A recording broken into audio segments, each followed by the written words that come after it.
जो हो गया उसे सोचा नहीं करते और जो मिल गया उसे खोया नहीं करते। हासिल उन्हें होती है सफलता जो वक्त और हालात पर रोया नहीं करते। आज मैं आपके लिए 17 सितंबर 2021 के डेली करंट अफेयर्स के क्वेश्चंस इस वीडियो में लेकर आई हूँ। तो चलिए स्टार्ट करते हैं फर्स्ट क्वेश्चन से। फर्स्ट क्वेश्चन हमारा, कहाँ के विलो क्रिकेट बैट को जीआई टैग प्रदान किया जाएगा? सही आंसर है option B, Kashmir. Friends, Kashmir के विलो क्रिकेट बैट को जीआई टैग प्रदान किया जाएगा। तो आइए जान लेते हैं कि जो जीआई टैग है ये किसी भी वस्तु को क्यों दिया जाता है।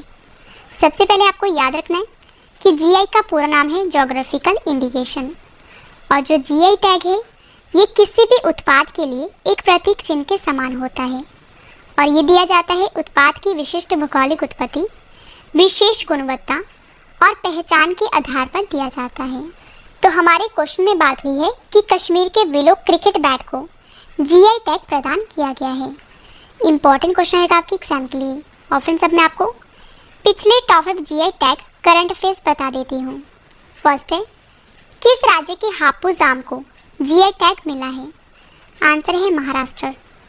नेक्स्ट है, किस राज्य के विलाचेरी में बने प्रसिद्ध मिट्टी के खिलौनों के लिए जीआई टैग दिया गया है? आंसर है तमिलनाडु। सुंदरबन के शहद को जीआई टैग प्रदान किया गया है, बताइए यह सुंदरबन कहाँ पे है? आंसर है पश्चिम बंगाल में। और कहाँ की गुच्छी मशरूम को जीआई टैग दिया गया है? तो आंसर है जम्मू कश्मीर की। और किस देश के बासमती चावल को जीआई टैग मिला है? आंसर है पाकिस्तान। अगला क्वेश्चन करते हैं, इलेक्ट्रिक वाहनों को अपनाने पर जोर देने के लिए शून्य अभियान को किसने शुरू किया है? सही आंसर है ऑप्शन बी, नीति आयोग। तो नीति आयोग के द्वारा इलेक्ट्रिक वाहनों को अपनाने पर जोर देने के लिए शून्य अभियान को शुरू किया गया है। तो आइए इस क्वेश्चन से रिलेटेड इंपॉर्टेंट पॉइंट डिस्कस कर लेते हैं। तो ईंधन की खपत और उसके प्रयोग के चलते देश में वायु प्रदूषण का खतरा दिनों दिन बढ़ता जा रहा है। तो ऐसे में केंद्र सरकार ने क्या किया है कि पिछले कुछ सालों में इलेक्ट्रिक वाहनों को अपनाने को लेकर जोर दिया है, और केंद्र सरकार की तरफ से अभी एक नया अभियान शुरू किया गया है जिसका नाम है शून्य।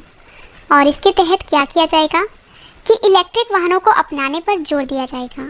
और फिर साथ ही इस अभियान का जो मुख्य उद्देश्य है वो ये है कि शहरी डिलीवरी खंड में इलेक्ट्रिक वाहनों को अपनाने में तेजी लाना और शून्य प्रदूषण वितरण व्यवस्था के लाभ के बारे में उपभोक्ता को जागरूक करना है। और यहाँ पर बात है नीति आयोग की, क्योंकि नीति आयोग के द्वारा शून्य अभियान को शुरू किया गया है। तो आइए नीति आयोग के बारे में जान लेते हैं। तो नीति आयोग का पूरा नाम है national institution for transforming India, और नीति आयोग की स्थापना हुई थी 1 जनवरी 2015 में। नीति आयोग का मुख्यालय है नई दिल्ली में। अध्यक्ष हैं प्रधानमंत्री नरेंद्र मोदी। नीति आयोग के उपाध्यक्ष हैं राजीव कुमार, और जो नीति आयोग के सीईओ हैं वो हैं अमिताभ कांत। और अगर आपसे एग्जाम में ये पूछा जाए कि नीति आयोग के पहले अध्यक्ष कौन है, तो आपका आंसर होगा पीएम नरेंद्र मोदी। अगला क्वेश्चन हमारा, मालदीव में भारत के अगले उच्चायुक्त कौन बने हैं? सही आंसर है ऑप्शन सी, मुनु महावर। तो जो मुनु महावर हैं ये मालदीव देश में भारत के अगले उच्चायुक्त यानी कि इंडिया हाई कमिश्नर बने हैं। और फ्रेंड्स, ये वर्तमान में ओमान में भारत के राजदूत हैं। और यहाँ पे बात है मालदीव देश की। तो आइए मालदीव के बारे में जान लेते हैं। मालदीव एशिया महाद्वीप में है। राजधानी है माले, करेंसी है मालदीव रुपया, और मालदीव के राष्ट्रपति हैं इब्राहिम मोहम्मद सोलिह। और अगर आपसे एग्जाम में पूछा जाए कि मालदीव की संसद का क्या नाम है, आंसर है मजलिस। फ्रेंड्स, अब मैं आपको टॉप 5 नियुक्तियाँ करंट अफेयर्स बता देती हूँ। एस इन बासेकर किस देश में भारतीय उच्चायुक्त हैं? आंसर है पापुआ न्यू गिनी में। ब्रिटेन में भारतीय उच्चायुक्त कौन है? गायत्री ईश्वर कुमार। बिनाया श्रीकांता प्रधान किस देश में भारतीय उच्चायुक्त हैं? आंसर है तजाकिस्तान में। राज्यसभा के नए महासचिव कौन बने हैं? पीपी के रामचारिल्लू। और देश के नए उपचुनाव आयुक्त कौन बने हैं? श्रीकांत टी। अगला क्वेश्चन हमारा, अंतर्राष्ट्रीय ओजोन परत संरक्षण दिवस कब मनाया गया है? सही आंसर है ऑप्शन बी, 16 सितंबर को। तो 16 सितंबर को अंतर्राष्ट्रीय ओजोन परत संरक्षण दिवस मनाया जाता है। आइए जान लेते हैं ये दिवस क्यों मनाया जाता है। फ्रेंड्स, हर साल 16 सितंबर को विश्व स्तर पर अंतर्राष्ट्रीय ओजोन परत संरक्षण दिवस मनाया जाता है और संयुक्त राष्ट्र के द्वारा इस दिन को मनाने की शुरुआत की गई थी। और फ्रेंड्स, पृथ्वी के संरक्षण के लिए और जो ओजोन है ये बहुत महत्वपूर्ण है। और जो ओजोन है ये एक गैस की नाजुक परत होती है और जो ओजोन की परत है ये पृथ्वी को सूर्य की किरणों से हानिकारक प्रभाव से बचाने का काम करती है। तो इसी तरह पृथ्वी पर जीवन को संरक्षित करने में ओजोन की परत महत्वपूर्ण भूमिका निभाती है। और फ्रेंड्स, आपको बता देती हूँ कि पृथ्वी के वायुमंडल के समताप मंडल में ओजोन परत पाई जाती है। और इस दिवस को मनाने का यानी कि अंतर्राष्ट्रीय ओजोन परत संरक्षण दिवस को मनाने का मुख्य उद्देश्य है विश्व भर के लोगों के बीच पृथ्वी को सूर्य की हानिकारक अल्ट्रावायलेट किरणों से बचाना तथा हमारे जीवन को संरक्षित रखने वाली ओजोन परत के विषय में जागरूक करना है लोगों को। और सबसे इम्पोर्टेंट पॉइंट, अंतर्राष्ट्रीय ओजोन परत संरक्षण दिवस 2021 की थीम है Montreal protocol keeping us our food and vaccine cool. Important question है आपके एग्जाम के लिए। और फ्रेंड्स, अब मैं आपको सितंबर महीने के पिछले टॉपिक दिवस बता देती हूँ। राष्ट्रीय वन्यजीव दिवस कब मनाया जाता है? ये मनाया जाता है 4 सितंबर को। अंतर्राष्ट्रीय साक्षरता दिवस कब मनाया जाता है? 8 सितंबर को। विश्व भौतिक चिकित्सा दिवस कब मनाया जाता है? 8 सितंबर को। हिमालय दिवस कब मनाया गया है? 9 सितंबर को। और वर्ल्ड सुसाइड प्रिवेंशन डे कब मनाया गया है? 10 सितंबर को। अगला क्वेश्चन हमारा, गुरु घासीदास राष्ट्रीय उद्यान को देश का 53वां टाइगर रिजर्व बनाया गया है। बताइए यह टाइगर रिजर्व किस राज्य में स्थित है? सही आंसर है ऑप्शन सी, छत्तीसगढ़ में। तो गुरु घासीदास राष्ट्रीय उद्यान को देश का 53वां टाइगर रिजर्व बनाया गया है और ये कहाँ पे है? छत्तीसगढ़ राज्य में। तो आइए इस क्वेश्चन से रिलेटेड इंपॉर्टेंट पॉइंट डिस्कस कर लेते हैं। तो नेशनल टाइगर कंजर्वेशन अथॉरिटी से गुरु घासीदास राष्ट्रीय उद्यान को टाइगर रिजर्व बनाने की अनुमति मिल गई है। तो छत्तीसगढ़ सरकार की नोटिफिकेशन के बाद जो टाइगर रिजर्व है ये अस्तित्व में आएगा और भारत का 53वां टाइगर रिजर्व कहलाएगा। और इस टाइगर रिजर्व में बाघ, तेंदुआ, नीलगाय सहित 32 प्रकार के वन्यजीव प्राणी विचरण करते हैं। इंपॉर्टेंट क्वेश्चन है आपके एग्जाम के लिए। और फ्रेंड्स, अब मैं आपको भारत के टॉप 5 टाइगर रिजर्व बता देती हूँ। कान्हा टाइगर रिजर्व कहाँ पे है? मध्य प्रदेश में।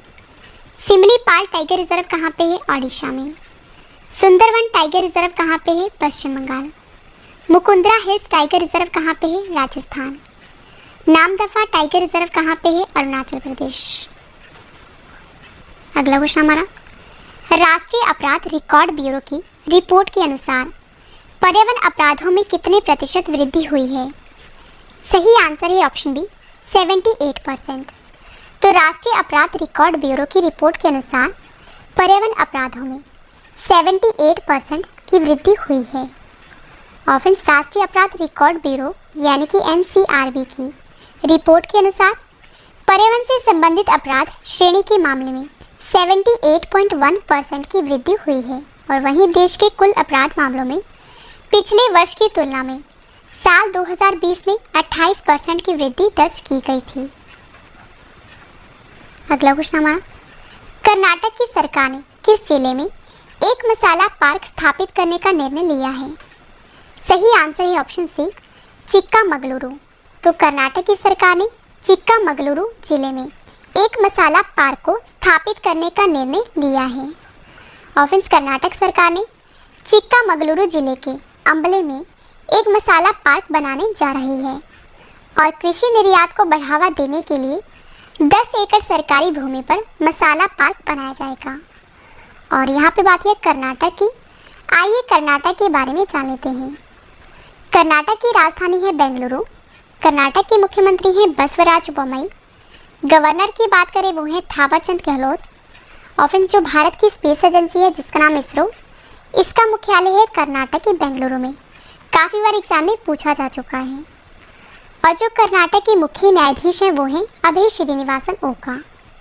कर्नाटक की लोकसभा सीट है 28, राज्यसभा सीट है 12 और जो विधानसभा सीट है वो है 224। कर्नाटक के 6 पड़ोसी राज्य हैं, कौन कौन से हैं? महाराष्ट्र, गोवा, केरल, तमिलनाडु, आंध्र प्रदेश और तेलंगाना। और कर्नाटक के जो हवाई अड्डे हैं वो हैं कैंपेगौड़ा अंतर्राष्ट्रीय हवाई अड्डा, मैंगलोर अंतर्राष्ट्रीय हवाई अड्डा। और कर्नाटक में बांध हैं कृष्णा राजा सागर बांध, तुंगभद्रा बांध, सूपा बांध, अलमाटी बांध, हेमावती बांध। ये सारे बांध कहाँ पे हैं? कर्नाटक में। और कर्नाटक में है बांदीपुर राष्ट्रीय उद्यान, बानेरघट्टा राष्ट्रीय उद्यान, अंशी राष्ट्रीय उद्यान, कुद्रेमुख राष्ट्रीय उद्यान, नागरहोल राष्ट्रीय उद्यान। ये सारे उद्यान कहाँ पे हैं? कर्नाटक में। अगला क्वेश्चन हमारा, पीएम नरेंद्र मोदी ने लोकसभा टीवी और राज्यसभा टीवी को मिलाकर किस नाम से नया चैनल लॉन्च किया है? सही आंसर है ऑप्शन सी, संसद टीवी। तो पीएम नरेंद्र मोदी ने लोकसभा टीवी और राज्यसभा टीवी को मिलाकर एक नया चैनल लॉन्च किया है जिसका नाम है संसद टीवी।